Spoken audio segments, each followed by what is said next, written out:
Oh, skate. Mahal pa naman yung na ano ko. Lagayan ko doon na ano. Hindi pa nga ako makakabalance eh. Si Riley, si Sean, marunong na sila pababa doon papunta doon sa namin sa pintuan.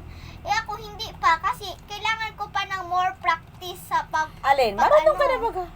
Hindi pa ako marunong sila marunong na. Tapos, Kasi ano yung nangyari papunta sa slide. kay Ilis? Intulak niya ako pa sa likod ko tas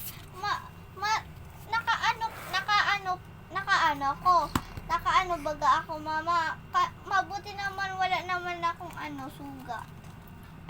Tinulak mo sa ate Ilis? Ay, baka naglaro lang sa Alice nun. Hindi man nga siya nagtitinawa. Seryoso siya nun. Seryoso siya. Itutulak niya. Pero si Ate Ilin, mabait si Ate Ilin ha. Kaya binibigyan mo yung mga... Hindi man nga niya wala na nga niya akong ginagawa na masama sa kanya. Ay, kawawa si Ate. Pero, proud ako sa kay Ate Ilin din. Tsaka kay Ate Ilin, kay namimigay ka ng pera sa mga tao ha. Doon sa Pulubi. Diba? Binibigyan mo yun. Si Tito Fidel, hindi na bumalik dito sa balay. Sino?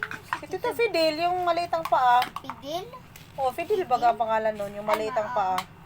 Hindi ko alam. Baka next week pa ata yun Nakikita ko yun lagi sa sa LCC. Baka namatay na ata. Hindi pa yun. Ilan na ba